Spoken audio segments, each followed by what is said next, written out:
waxaan rabaa marka fikirkayga inaan ku cabiro saddex waxyaabood midda koowaad inaan ka hadlo dhibta ka jirta Puntland sababtoo haddaan laga hadlin haddaanba dhibi jirin maxaad isu sharxaysaa maxaad qabanaysaa wey waxaan arkay dad badan oo waxba ka hadlaynin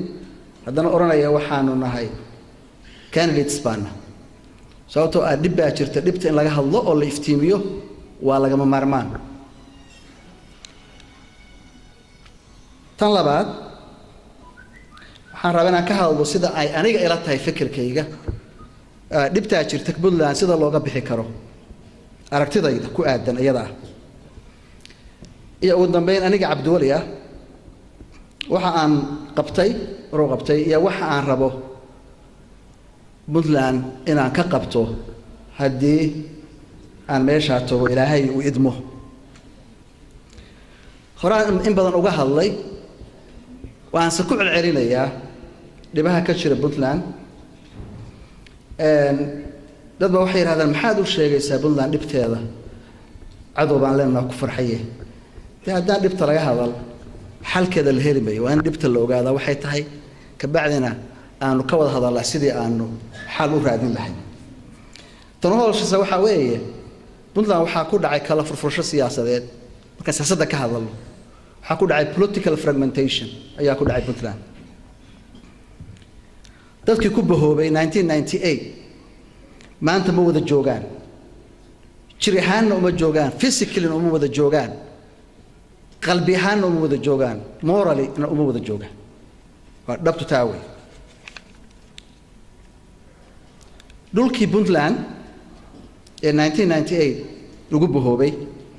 in badan oo kamid ah gacan kale ayay gashay waan ku celinayaa orana waad iga maqasheen beela tahay qabiil inta qabiil ku soo duulay dhulka qabsaday ma jiro dawladda la yiraahdo Somaliland ayaa inta soo duushay ka qabsatay Puntland wada ogtiin dhamaantiin dadkii ugu waaweynaa dawladda Puntland markaas laascaanay joogeen madaxweyne ku-xigeenka maanta jira Cabdisamed Cali Shire taliyaha ciidanku waa laascaan u joogay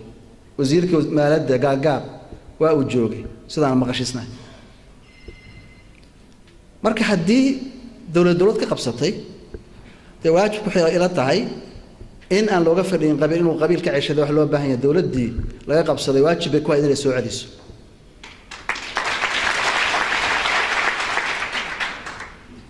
ma aysan dhicin xataa in dawladdu ay isku daydo inay soo celiso iska daaye xataa marna uma aysan ekaanin inay u xaydxaydanayso xataa inay soo celiso xataa ma dhicin xataa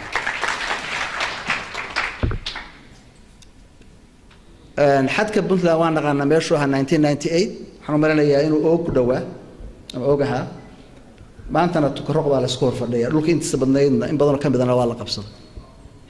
isu sheegi mayna taa marka su-aasha markaa isweydiinana waxaa weeye dhulka maqani ma qabiil gaar u ka maqan yahay mise dadkii ehelka ahaa ee maamulka wada samaystay ayuu ka maqan yahay waa su-aal laga jawaab u baahan weeye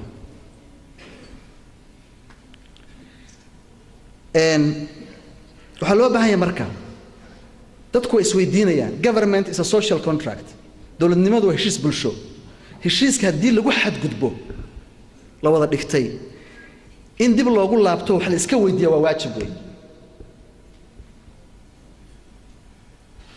dadkii heshiiska wada galay hadday qaarkood dareemayaan heshiiska in laga baxay oo lagu dulmiyey inay ka dhiidhiyaan oo ay ka hadlaan oo ay shucuurtooda iyo dareenkooda muujiyaanna waa wax waajib oo laga maarmaana weyn waxaan ognahay dhammaanteed dadkaas Puntland ka mid ahaa dhulka la qabsaday in loo hiiliyo iska daaye inaan in badan aan maqalay in loogu darcay iyo aflagaado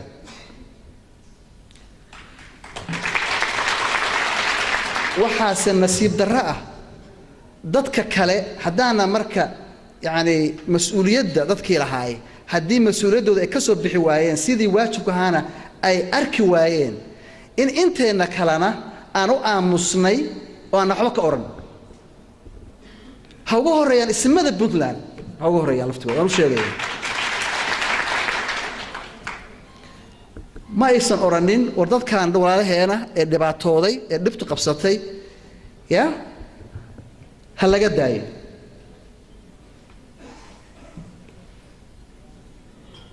ha laga daayo sida tan ma qabatee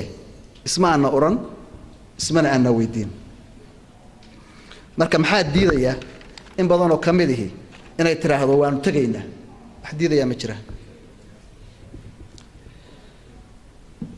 in badan oo kale oo Puntland ah iyana waxay tamanayaan cadaalad darro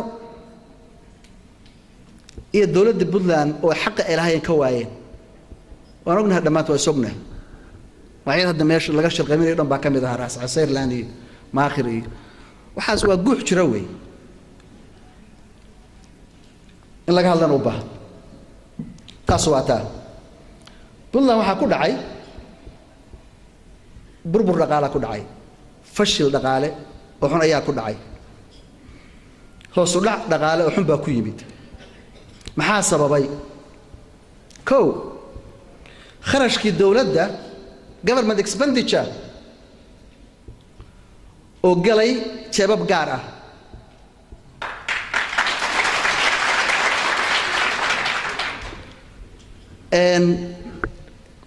anu dhaqaalayahan baa waxa la yiraahdo waxaa jira waxa la yiraahdo C+I+G+X-M inta dhaqaalaha ta garanaysa government expenditure wuxuu ka mid yahay qarashka dawladdu horumarinta dhaqaalaha ayuu kow ka yahay marka dhaqaaluhu lacagtuna laba jeer ma wada gasho haddii mid gasho kan kale ma galayso maxaa keenay taas maxay keentay marka in shaqaalihii maanta Puntland ay hal sano mushaar la yihiin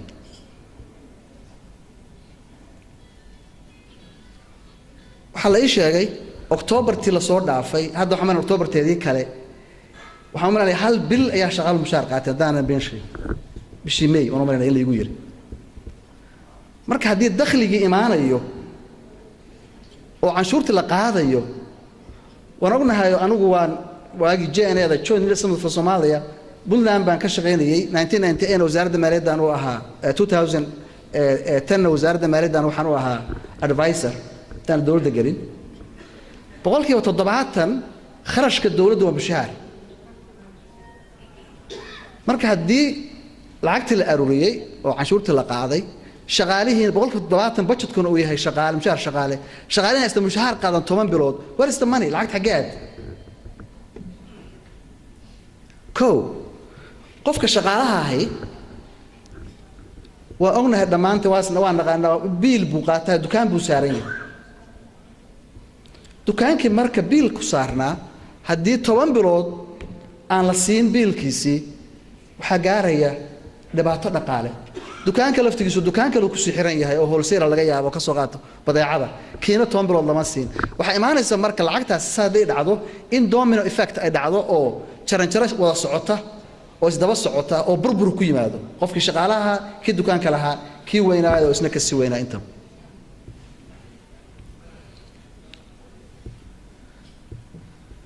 canshuurtii oo dadka lagu qaariyeeyay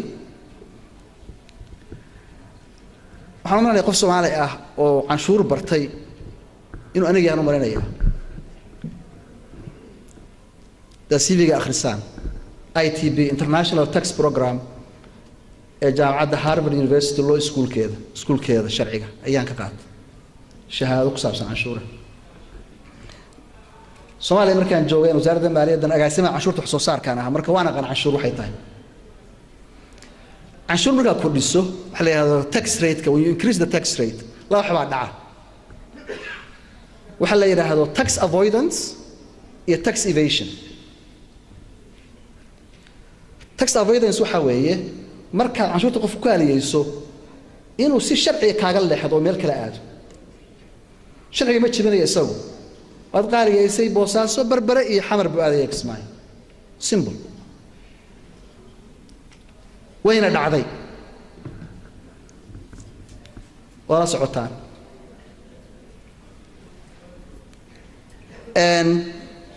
waxa kaloo dhici kara waxa la yiraahdo tax evasion waa sharci darro iyadu وحوي إن قفك corruption aad bilowdo maadaama cashuurtay qaari tahay in ninka dekada jooga shaqaalaha la heshiiyo la yiraahdo noo kala go yana way imaanaysa sababtoo aad bini aadamku siisaba ma jeclayn cashuur bixiyaan cashuurta waxa lagu define gareeyaa definition cashuurta waxa weeye tax is defined as an involuntary contribution mana waxa weeye contribution aadan raalli ka ahayn lagu khasbayo laga qaadayo qof cashuur jecel markii jira inuu bixiyo mar rabo inuu bixiyo raba ma uu jiro laakiin hatta haddii cashuurta la kordhiyo waa in dadku ay helaan service u dhigma no very important marka Mareykanka joogno laba dukaan baad imaanaysaa ma hadda inay wadankan uu leeyahay dukaan marka waa laba grocery store mid waa qaal cunadiisu laakiin service-kiisa wanaagsan waa lagu bacda lagu gurayaa raashinka waa lagu siil gareynayaa waa ka tagaysa midna inaad taqaano waxa Shoppers Food Warehouse ku leeyahay kale iyo kuwana cunooda waa raqiis laakiin waxa uu leeyahay waxa adigu samayso oo bacda ku guro oo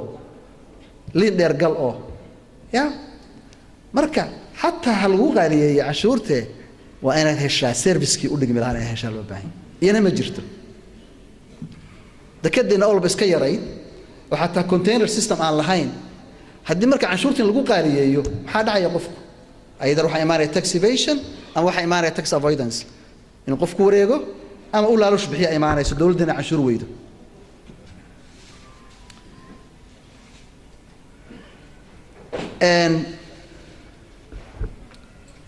waxa kaloo jira geedi baa ka hadlayay caawa noo soo tiriyay Puntland waa dhul qani ah weeye waxayna leedahay waxyaabo la yiraahdo productive clusters waxa la yiraahdo wax soo saarka ya waxaan leenahay suuq uga hadlay isagaaba iga sharaxaad badan u ka hadlay waxaan leenahay baddi dheerayd oo Soomaaliya badda ugu dheer waxay ku taallaa Puntland una khayraadka badan taasaa keentay burcadbeeduna ay ka bilaabatay meeshaan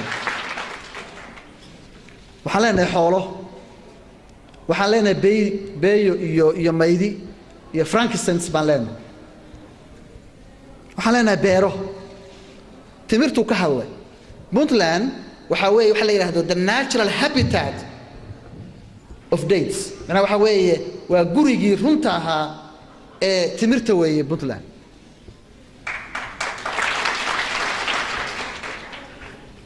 maalgashi ma dhicin dawladuna ma sameyn private kiina looma ogolaanin xanta ma fiican runta ila sheegaa fiican waxay igu leeyihiin qaarkood dad ganacsatada ah haddaan geyn lahayna wiilal dirciyaha jooga oo 130 ka raba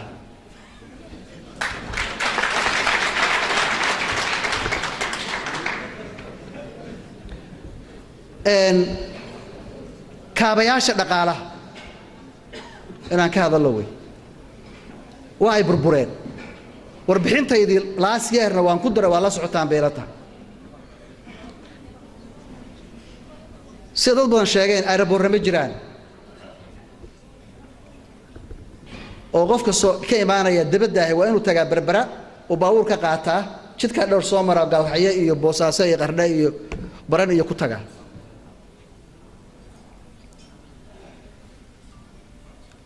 jid ma jiro وحتى lifeline kii Puntland oo jidkaas xataa dheer ahaa waa la socotaan xaaladiisu meesha ay ku sugan tahay iyo sida ay tahay dekado iska daa tii jirtay kastoo hadda shaqo laga qabtay waa tay xirantay oo ciidu gashay oo waxa maintenance oo ay heshay ma ay jiraan marka dhibaatada dhaqaale wax soo saar uusan jirin shaqo la'aan jirto boqolkiiba 80 dhalinyarada ay shaqo la'aadahay hadda marka wax soo saarkii productive forestry haddaan investment lagu sameeyo oo aan la galinin see loo helayaa marka horumar see shaqo loogu abuuraya taas keenaysa marka dhalinyarada inay ama shabaab galaan ama ay buuraha aadaan ama ay badweynta India ay iyo saxaraha ay ku dhintaan ama ay burcadbeed noqdaan.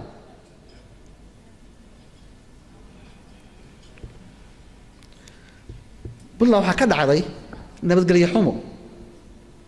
qof kasta oo Puntland hadaa weydiiso wuxuu ka oranayaa maalintii la abuuray 15 sano ka hor Puntland iyo maanta maalintaas nabadgelyo badnayd 100%. marka dawladnimada maxaa laga dheefayaa security-ga qofka bini aadanka ahi sovereignty-giisa naftiisa maalkiisa sharaftiisa haddaan dawladnimadu aysan difaacin dawlad ma jirto. qofku marka waa inuu Puntland qof kastoo jooga ahi citizenka Puntland waa inuu nabadgelyo ku seexdaa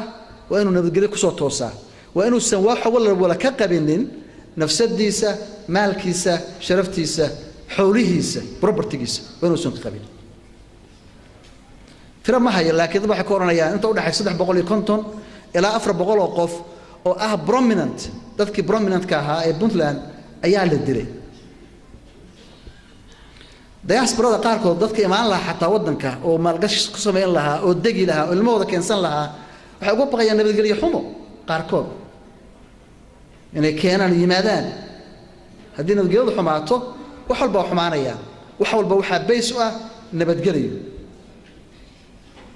dagaaladii qabaa'ilka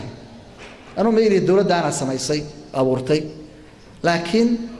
waa la socotaan dagaalada qabaa'ilka oo faraha ka baxay iyo dawladdii oo maareyn weyday laftigeeda ka siyaasadda lagu maareeyaa la rabaa xataa laftigeeda. baqdin joogta ay qabaan inta la qabsaday iska daay inta kale xuduudaha gobollada xuduudaha ku yaalaana ay qabaan baqdin joogta ah iyo difaac la'aan ay ka gaabisay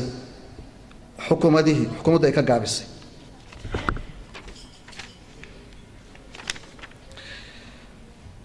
waxaan u imaanayaa marka aniga cabdiwali ahaan waxaa la yidhahdaa cabdiwali waxaan sheegayaa anugu Puntlander baan ahay laakiin waxaan soo qabtay jogo Soomaaliyeed. su'aal baan dad weydiiyay waxay cabdiwali muxuu u qabtay Puntland waa inaan sheegaa marka waxaan qabtay Puntland qabtay. Puntland markaan imid waad ogtihiin kulligiin 2010 monitoring group report soo baxay wala socotaan wuxuu ka sheegay Puntland waxay ahayd loo haystay inay tahay hooy burcad badeed been idin sheegay meeyee report xataa wuxuu xusayay in madaxda dawladda qaar ka mid ah la leeyahay waa burcad laftigooda. ana markaan imid aad bay ii dhibtay arrintaas in la yiraahdo dad sharaf leh oo dadka Soomaalida ugu sharafta badan in la yiraahdo waa hooy burcad badeed lama tagi karo.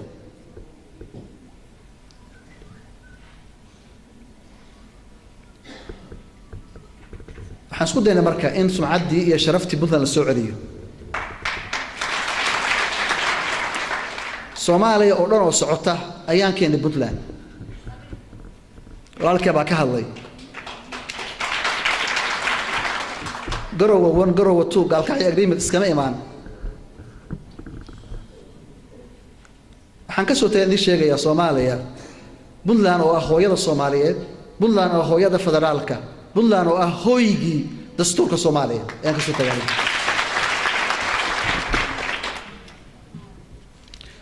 Puntland waxay xaq u lahayd ma ka hesho dawladda weeye. waxay ugu daran waan sheegaya caawa sababta uu idin sheegay waxa la yiri haddii lagu sheegana waa la is sheelaa haddii lagu sheelana waa la is sheegaa. markii dawladda saan fiican u ahaa markaan eri war dadka saaha laga daayo oo warbixinta soo saaray baa waxaa la yiri cabdiwali wuxuu ka hor istaagay mashaariic Puntland. cabdiwali wuxuu u diiday waxbarasho dadkii Puntland ya propaganda raqiis ah oo cheap ah runtii.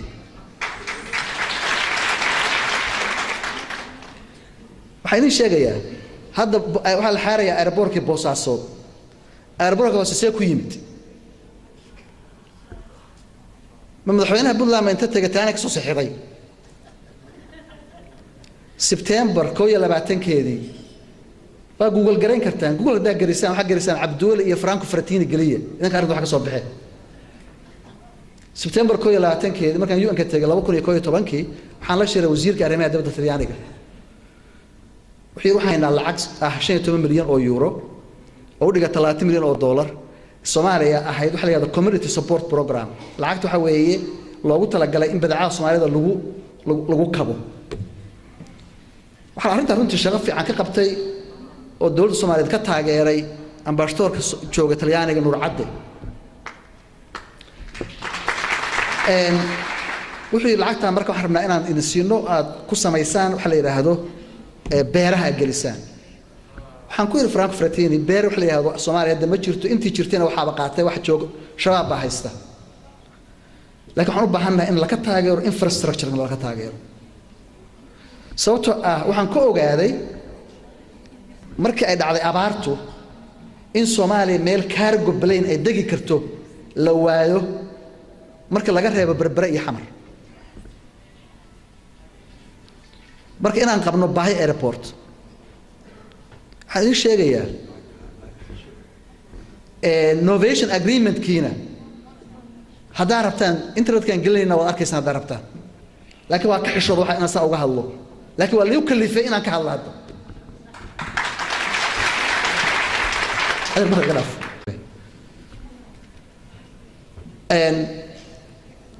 مركز العقد هذا إيربورك لو قلنا سيء UNOPS United Nations Office of Project Services أنا صحيحي مركز القيمين ينا جنوري لو كنا يلبيه طبعا كتليانا جان تجيش هذا الشيء أوفيشاله نور عدوا إلى الجوجي عبد الساق شرولنا وين الجوجي حرب قوري حد حر لي إنه فرار ربع ما أنت مركا هذا أنت اللي حر وحال ليه أربور باندسينا مركا أربور ساس سكين ولا ليا إنه أوقاتان برا قيبت كذا سؤال ده بعد بكرة مشروع كل دول دكفانتو الراديو والتلفزيون كحمر جروي جون لما كنا لبيه طبانكي يا وحقيقي بإذن الله هذا ستيفن ديتشاك وأمبارتور كتلاني مركا وجوج هذا أنا جوجا وجوجا هذا اللي بدل يوغندا مركا سومالي وجوجي يا يري وحنوبها هناي راديو التلفزيون برهنا يعني حان سمينا طبعا مركز حمر حولها التلفزيون كي واشقيني هذه مقدشة هذه عان كان واشقيني ميلكلو الصومالي أمني وحلقين كنا نبجر بدلان هاي of course marka waxay noqotay in la yiraahdo hal la geeyo Puntland radioga iyo TV-guna saas oo qiimad markaatina waxa ka Stephen Dichak hal weydii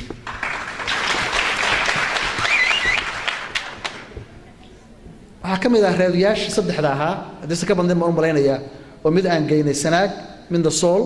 midna aanu siinay daldoga baa u maleynaya kii in la geeyo u maleynay waxa la yiraahdo Abdulwali wuxuu ka hor istaagay waxbarasho Puntland waxbarasho dawlad anaga waxaan soo martay oo ah waxa la yiraahdo from government to government anagu ayay NGO-da ma xukumo anagu laakiin from government to government waxbarashada soo martay waxay ahayd waxbarashada Turkigu bixiyay kullina marxataa ka tihiin in qaybtii Puntland la siiyay imtixaankina lagu galay garooway sidii loo qaybiyay gobol loogu qaybiyay anu kan warqabo anu Puntland baan siiyay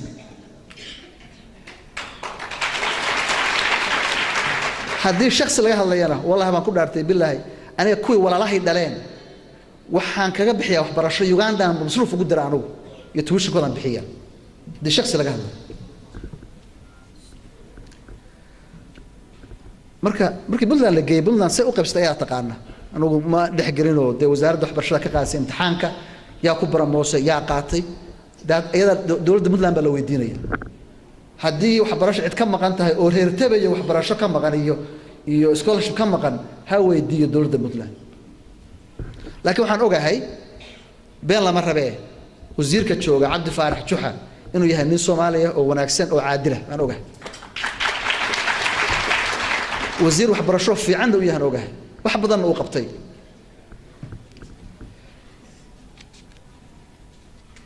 dowladda Puntland dowladda federaalka waxay siisay maadaama ogeyn dhibaato ka jirta jidka qalabka alaabta dhismaha jidka hala weydiiyo meeday December 7 2011 Saciid Qorsheel ahaa wasiirkayga howlaha guud iyo Xareed Xasan Cali ahaa wasiirkayga Saciid Qorsheel ahaa wasiiru dawlaha gaadiidka iyo Xareed Xasan Cali ahaa wasiirka ku-xigeenka howlaha guud ayaa inta tagay dowladda Puntland ku wareejiyay iyana internet ku jirtaa bal fiiriya adeer iyo in kale oo badan oo aan hadda anu rabo inaan ka hadlo si xusan aan loo baahnayn meeshana waxaan joogay si walaalkay sheegay 1 sano iyo 2 bilood dhowr bilood baan joogay marka Puntland xaqeedii si aan isleeyahay wixii xaq u lahayd oo ay ka heshay dowladda federaalka Soomaaliya inta aan joogay wax dulmi ah oo laga galayna ma ay jirto haddii cid dulmiday Puntland waa la yaqaan cid dulmiday okay now waan ka hadlo marka waxaan Puntland u qabtay waxaan rabaa inaan ka hadlo waxa aan rabaa inaan qabto haddii la doorto barnaamijkayga siyaasadeed marka xagga gudaha aan tagno waan soo bandhigaya waan arki doontaa horta Puntland laba qof midna uma baahna nidaamka jira waan sheegayaa hadda jira ee ku fashilmay Puntland inuu dib ugu soo laabto uma baahna Faisal baa sheegay Einstein wuxuu yiri doing the same thing all over again and expecting a different result is what insanity walidu waxa weeye inaad waxa sameyn jirtay suubiso laakiin aad rajayso maxsuul ka guduwan waxa heli jirtay waa walid aabaheed weey hadaa rabtaan marka isaar ku jirtaan inaad ku jirtaan kulliina aad qaylisaan hoosna u hadashaan ya doorta hadda nidaamka dajira adin fasaxan yahay Abdul Shaqana waa haystaa nololna waa haystaa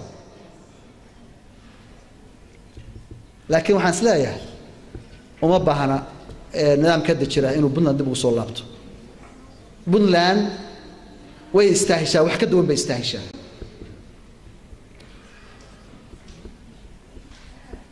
dibka koowaad waan ka hadalay muxuu ahaa economic problem dhibaato dhaqaale ka jira wadanka Abdiwali shahaado u sarreysay PhD ayuu ku qaatay dhaqaale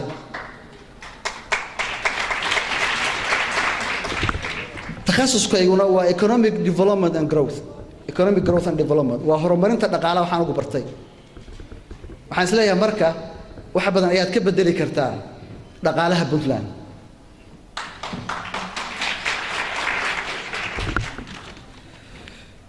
waxaa ku dhacay saan sheegay political fragmentation kala furfurasho siyaasadeed ayaa ku dhacday waxay u baahan tahay qof unifier oo isu keena qof kala cayriyo uma baahna oo hadal xun waxaan leeyahay Abdiwali Soomaali buu isu keenay Puntland waa isu keeni karaa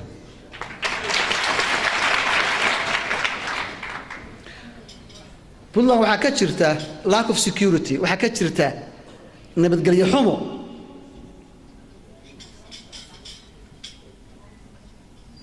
Abdiwali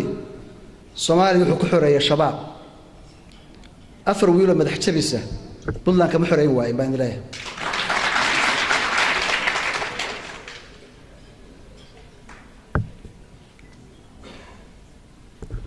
maxaa loo baahan yahay markaan ka hadlayno markaan ka hadlay maxaan u baahannahay ta koowaad Puntland waxay u baahan tahay cadaalad in loo sinaado khayraadka iyo horumarka dalka in loo sinaado inaan dad gaar ah tuulo gaar ah degmo gaar ah in aan lagu koobin horumarka Puntland ee Puntland ay cadaalad lagu dhaqo cadaaladuna ay gaarto meel walba Puntland sida walaalkay sheegay xawar waxaa lagu soo koobay dawladda Puntland laamiga dheer iyo 4 degmo ku taala in badan oo kamid ah laftigooduna waxay heleen oo wanaagsan ma jirtaba xataa kuwa laamiga yaa laftigooda waxaan idiin sheegayaa oo wallahi hortiina ka ballan qaadaya in wiilkayga iyo wiilka carulo ku nool iyo kan baran ku nool iyo kan buuhoodla ku nool in aniga ii sinaadaan idiin keeni maayo wiilal la yiraahdo la madaxweynayaal iyo waddanka madaxweyne ka anuu idiin keeni maayo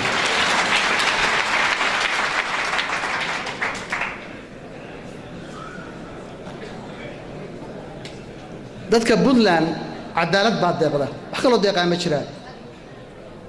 iyadana waa ku dadaalaya ilaahayna waa ugu ragbalaya hadii ilaahay yiraahdo Puntland waxay u baahan tahay horumar dhaqaale u baahan tahay cashuurta dadka lagu dhibay oo dhaqaalihii naga wareejisay waxaan u baahanahay in la yareeyo waxaan u baahanahay dawlad ku shaqeysa budget accountability mushkilada jirta waxay tahay Soomaaliya oo ku soo arkay ninkaas jooga madaxweynaha ama wasiirka maaliyadda ah $100,000 buu ku siin karaa wax la xisaabtamaya ma jiraan accountant general xisaabi guud baan shaqayn hanti dhowr baan shaqayn budget baan shaqayn waa private waxaan moodaa inay tahay private account in loo isticmaalayo sidii wax soo qofku u leeyahay inay Puntland system yeelato in accountability yeelato in transparency yeelato loo baahan yahay taasa keeni karta marka budget lagu shaqeeyo in askarigu mushaharkiisa helo markaas ay imaanaysa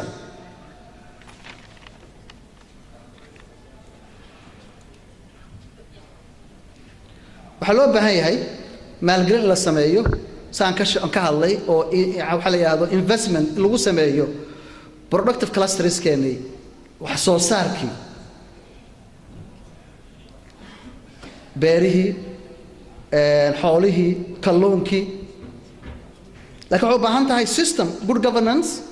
iyo waxay u baahan tahay good economic policy waxay u baahan tahay hab dawladnimo oo wanaagsan iyo siyaasad dhaqaale oo wanaagsan bay u baahan tahay waxaan u baahanahay in kaabayaashii dhaqaalaha ee dalka dib loo habeeyo waxaana u baahan tahay laakiin qof awoodi kara ma awoodno inaan aeroportooyin badan dhisano ma awoodno dhaqaalaheena ma gaarsiisna inaanu dekado badan dhisano laakiin waxaan u baahanahay inaanu helo dad u soo qaadi kara adduunkana u aadi kara Puntland waxay u baahan tahay oo dhismaa qofku keena u baahan tahay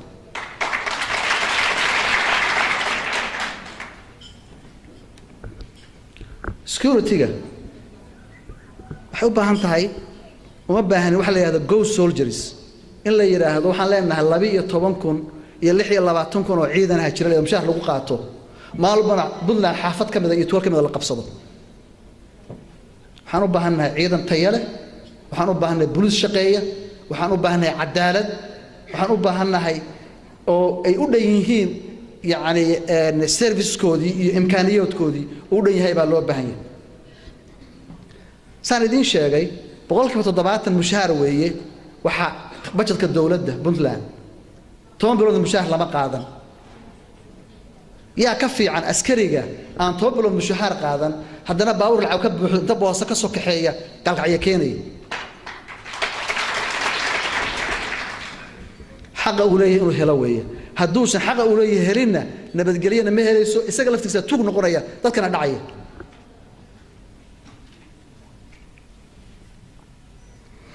waxa leeyahay dad baa la dilay waxa way ciidanku inuu tababar leeyahay waana helaynaa wadamo badan oo diyaar ah inay ciidankeena tababaraan booliiskeena CID the Criminal Investigation Department waxa la yiraahdaa xalay qof baa la dilay ciidankii baa goobtii tagay ninkii xidilna waa baxsaday halkaas ugu dambeysay waxaan soo gaaray anigu CID da magaalada ku soo koray iyadoo la yaqaano tuug walba magaalada jooga soo wax u jabsado iyo nooc u yahay ya inta bar ciidankeenu leeyahay sikol amni darada loogu hortay karaa ma jirto inta bar fiican ay qaataan booliiskeeni cadaaladdeeni gaal shirihi ciidamadeeni dhamaantood laakiin waxa ka horeeya inay xuquuqda si ay waajibaadkooda u gutaan waxa ka horeeya in xuquuqdooda ay helaan baa ka horeysa midnimada Puntland waxay u baahan tahay way kala furfuratay way kala tagtay waxay u baahan tahay in la sukeeno waxay u baahan tahay beel walba iyo gobol walba in baahidiisa gaarka ah lagu tixgeliyo lana daboolo u baahan ugu dambeynta Puntland waxay u baahan tahay dimuqraasiyad waxaan maanta la hadlaynay xildhibaano la leeyahay haddii war lacag ha qaadanina maaragtay dad fiican soo xula waa baryootamayna markii ma hubno waxay soo xuli doonaan nimanka iyaga marka waxaan baahanahay magan baan u nahay marka odayga isimka iyo 60 nin waa in laga baxaa laakiin sanad u sheeg warbixinteedii sanadkii la soo dhaafay dimuqraasiyaddu inaad samaysaa wax bay u baahan tahay two things tan koowaad waxay u baahan tahay horta waqti inaad u hesho 5 sano aan haystay sanadka u dambeeya dhowrkii bil u dambeeya ayaa waxaan sameynayaa dimuqraasiyad ma shaqeynayso waqti u baahan tahay waxay u baahan tahay sincerity u baahan tahay waxay u baahan tahay inaad ikhlaas inaad daacad ka tahay waxa aad subinayso oo adiga dan aad leedahay aysan kaaga dhex muuqan baad u baahan tahay markii anigu aan tartamayay wala socotaan musharaxnimada waxaan ku dhawaaqay the last minute waxaan ugu dhawaaqay waxaan diidayay maslaxadayda gaarka ah oo inaan tartamo iyo road map inay isdhex galaan baan diiday anigu waa in marka maslaxad gaari aysan kaaga dhex muuqan waxa aad sameynayso sababta waxa weeye runta idin sheegaya haddii aad maslaxadda guud ku dadaasho inaad suubiso waxaan hubaa 90% midaada gaarkana waa gaaraysaa laakiin wax kasta aad ka eegto maslaxadaada gaarka ah wallahi baadan ta gaarkaaga helaynin tan guudna waa dhuminaysaa diilayna ugu dambeyn aniga Cabdiwali sida walaalkay uu sheegay abwaan baan marinayaa uma iimaan Puntland inaan ka shaqeysto waxaan u mid Puntland oo shaqeeyo hal baan idin sheegaya wax igu filan oo Ilaahay siiyay oo xalaal wallahi waa haystaa billaah inaan shilin ka rabin Puntland hal baan idin sheegaya anigu macallin baan jaamacadeed mushaar fiican baan qaataa xaaskaygu waa macallin professor way jaamacadeed iyana laba ilmood baa hadda irta jaamacad laba wiil baa irta jaamacad jaamacadeedu waxay bixisaa $64,000 sanadkii oo ah tuition-kooda fee-gooda iskuulka $64,000 bixiyaan sanadkii 6 bilood baan shaqeeyaa 6 biloodna ma shaqeeyo 6 bilood aan shaqeeyo usbuucii waxaan shaqeeyaa 2 maalmood Talaado iyo Khamiis 2 maalmood aan shaqeeyo maalintii waxaan shaqeeyaa 3 saacadood lacagta ugu badanna waa la siiyaa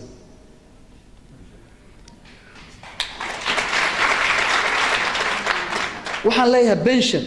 waxaan leeyahay retirement haddaan Puntland ku guulaysto intaba waa waaya laakiin qofka bini aadanka ahi ma wuxuu ka fakari karaa maalin walba inuu yiraahdo maslaxadeeda gaarkaan eegaya markaan soo aadaya dowladda Soomaaliyeed go'aanka gaaraya inaan dowladda ku biiro maalin baa aad u fakiray nimanka professorada jaamacaduhu ma ritaar garoobaan lama ruqseeyo meesha ku dhintaan waxaan eegay marka niman odayaal oo 70 jir 80 jir oo macallimiin meesha jooga oo dhar jaxtadan qaba professoradu ma labistaan sidoodaba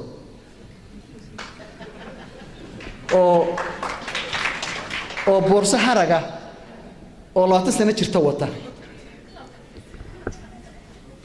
waxay soo duubtaan waxa leedahay peanut butter sandwich yarna wata ana fikro xasan Cabdiwali 20 sano hadda hore u dhigto noloshaada soo kala noqonaysa kaasoo kale marka masaha sarabta bise inta aad nooshahay noloshaada inaad wax ka qabato oo dalkaaga iyo dadkaaga wax ka bedesho ayaa loo baahan yahay taas ay u kaliftay in aan riski qaato in aan xamar tago inta jiraan sigtina wala socotaan beerada waxaan jeclahay in aan riski qaato Puntland waxaan rabaa inaan u shaqeeyo uma imaan inaan ka shaqeeyo والسلام عليكم ورحمة الله وبركاته